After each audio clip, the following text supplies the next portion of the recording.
அனைவருக்கும் வணக்கம். Group DA மெயின்ஸில் நடந்த அந்த கொஸ்டின் பேப்பரில் இருக்கக்கூடிய கொஸ்டின்ஸ் நம்ம பார்க்கலாம். நம்ம வகுப்பில் எடுத்ததுக்கும் இந்த கொஸ்டினுக்கும் ஏதாவது சம்மந்தம் இருக்கா அப்படின்ட்டு. முதல் ஸ்டேட்மெண்ட்டே பாப்பா உமானத்து பற்றின ஸ்டேட்மெண்ட்டில் எது சரியானது அப்படின்றப்பட கேட்டிருக்காங்க. அதில் முதல் ஸ்டேட்மெண்ட் பாருங்கள், உப்பு சத்தியாகிரகத்துக்காக ஆங்கிலேயரால் கைது செய்யப்பட்ட முதல் தென்னிந்திய பெண்மணி அப்படின்னு சொல்லி கொடுத்துருக்காங்க. ஸோ இது தப்பான ஒரு ஸ்டேட்மெண்ட். முதல் ஸ்டேட்மெண்ட்டு தப்பு அப்படின்றது நமக்கு தெரியும். ருக்மணி லட்சுமிபதி அப்படின்ற அந்த நேமில் நம்ம ஏதோ படித்தாப்புல ஒரு ஞாபகம் இருக்குது.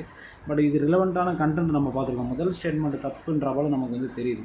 அப்போ ஏவையும் சியும் நம்ம தூக்கிடலாம். அப்போ ஆன்சர் பிஆர்டி அப்படின்னு சொல்லிட்டு ஏதோ ஒன்று பிக் பண்ணணும். இதெல்லாம் ரொம்ப நேரம் டைம் ஸ்பெண்ட் பண்ணக்கூடாது. பாப்பா உமானத்தை பற்றி நமக்கு தெரியாது. அதனால் அந்த ஒரு ஸ்டேட்மெண்ட் மட்டும் கண்டிப்பாக தப்புன்னு நமக்கு தெரியும். அடுத்ததாக சார் தாமஸ் மொன்ரோ குறித்த ஸ்டேட்மெண்ட் கொடுத்துருக்காங்க. இதுவும் வகுப்பில் பார்த்துருக்கிறது. ரயத்வாரி முறை, மகள்வாரி முறை, ஜமீன்தாரி முறையெல்லாம் சொல்லியிருப்பேன். இந்த ரயத்வாரி முறையை அறிமுகப்படுத்துனது நம்ம சார் தாமஸ் மொன்ரோ தான். அந்த ஸ்டேட்மெண்ட் சரியானது. இந்த பக்கோடா நாணயங்களுக்கு பதிலாக ரூமா நாணயங்களை இடம்பெயர்வு செய்தார் அப்படின்ற 3வது ஸ்டேட்மெண்ட்டு தப்புமா. ஸோ அதை பேஸ் பண்ணி பார்த்தீங்கன்னா ஆன்சர் சி பிக் பண்ணலாம் ஈஸியாக. இதெல்லாம் கிளாஸில் பார்த்தது. ஸோ ரொம்ப எளிமையான வினா. இனிய உளவாக இன்னாத கூறல் கனியிருப்ப காய் கவுந்தற்று. இது என்ன சொல்ல வருதியா, என்ன பண்பியாக சொல்ல வருதுன்னு பார்த்தோம்னா, கடுமையான சொற்களை பயன்படுத்தாமை. யாருடைய வறுமை நினைக்கப்படும் என்று வள்ளுவர் கூறுகிறார். யாருடைய வறுமை நினைக்கப்படும், இது ஒரு திருக்குறளே இருக்குமா.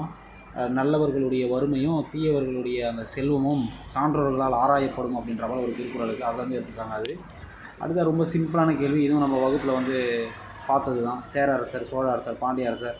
ஸோ அவங்களுடைய கேபிட்டலும் ப்ளஸ் அந்த அந்த துறைமுக பகுதியும் கொடுத்துருக்காங்க. இதெல்லாம் ஈஸியாக பிக் பண்ணலாம். ஆன்சர் பாம்பே. அடுத்ததாக ஊவேசா பதிப்பித்த அந்த நூல்கள் 10th புக்கு கண்டென்ட் அப்படியே இதுவும் நம்ம வகுப்பில் பார்த்தது தான். முதல் 6 கேள்வியில் 5 கேள்வி நம்ம வகுப்பில் டிஸ்கஸ் பண்ணதாக தான் இருக்குது. ஸோ ஆன்சர் பாம்பேன்னு நீங்கள் பிக் பண்ண முடியும். அடுத்ததாக 7வது கேள்வி பார்த்திங்கன்னா, கிமு 6ஆம் நூற்றாண்டில் மக்கள் எழுத்தறிவு பெற்றவர்களாக விளங்கின காரணம். இதெல்லாம் கொஞ்சம் காமன் சென்ஸை பயன்படுத்தி அடிக்கக்கூடிய கேள்வி. ஸோ இதெல்லாம் கரண்ட் அஃபேர்ஸ் ரிலவெண்ட்டான கேள்வி.